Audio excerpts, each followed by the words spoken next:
सूर्यपुत्र कर्ण द्वापर युग के महान योद्धाओं में से एक था। कर्ण ने भगवान परशुराम से धनुर्विद्या में महारत प्राप्त की थी। उनके सबसे श्रेष्ठ शिष्यों में से एक था कर्ण। फिर अपने ही गुरु परशुराम से क्यों मिला था श्राप? परशुराम और एक ब्राह्मण द्वारा दिए गए श्राप महाभारत के युद्ध में कर्ण की मौत के कारण बना। वे सब जानेंगे हम इस वीडियो में, तो इसे अंत तक अवश्य देखें। दोस्तों, भक्ति मन में आपका स्वागत है। हमारे चैनल से जुड़े रहने के लिए आपका बहुत बहुत धन्यवाद। आइए जाने इस रोचक कथा को।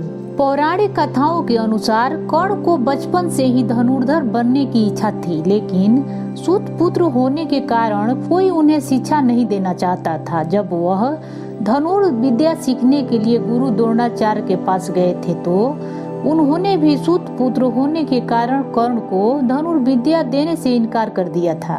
इसके बाद फिर निराश होकर कर्ण भगवान परशुराम के पास जाता है, लेकिन भगवान परशुराम भी सिर्फ ब्राह्मणों को ही विद्या देते थे। कर्ण किसी भी स्थिति में धनुर्विद्या सीखना चाहता था, इसलिए उन्होंने भगवान परशुराम से झूठ बोला कि वो ब्राह्मण है। जिसके बाद परशुराम कर्ण को ब्राह्मण समझकर उसे शिक्षा देने लगते हैं। जब कर्ण की शिक्षा समाप्त होने वाली होती है, तो एक दिन की बात है। उनके गुरु परशुराम दोपहर के समय था और कर्ण के जांघ पर लेटे हुए विश्राम कर रहे थे। उसी समय एक कीड़ा आ जाता है जो कर्ण की जांघ पर काट लेता है। भगवान परशुराम के नींद खराब न हो, इसकी वजह से कर्ण कीड़ा को हटा नहीं सका और कीड़ा डंक मारता रहा। थोड़े समय बाद परशुराम की आंखें खुली तो देखते हैं कि कर्ण के जांघ पर खून बह रहा है। यह देखकर भगवान परशुराम समझ गए कि इतनी सहनशीलता सिर्फ किसी क्षत्रिय में ही हो सकती है। जिसके बाद परशुराम कर्ण से कहते हैं कि तुमने मुझसे झूठ बोलकर ज्ञान हासिल किया है, इसलिए मैं तुम्हें श्राप देता हूँ कि जब भी तुम्हें मेरी दी हुई विद्या की सबसे ज्यादा जरूरत होगी, उस समय वह तुम्हारे काम नहीं आएगी।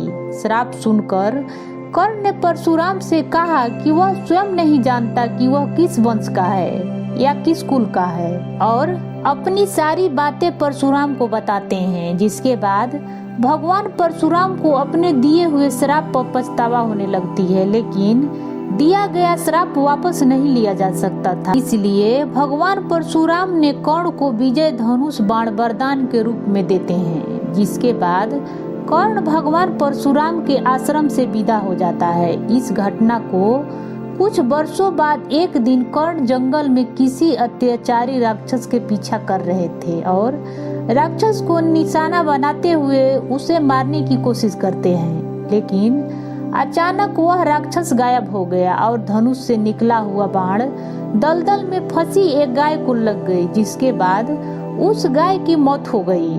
उस गाय का स्वामी एक ब्राह्मण था, जो गाय की दुविधा देखकर कर्ण को वहीं पर श्राप दे देता है कि जिस प्रकार तुमने एक असहाय गाय को मारा है, ठीक उसी तरह एक दिन तुम भी असहाय रूप में मृत्यु का प्राप्त हो जाओगे।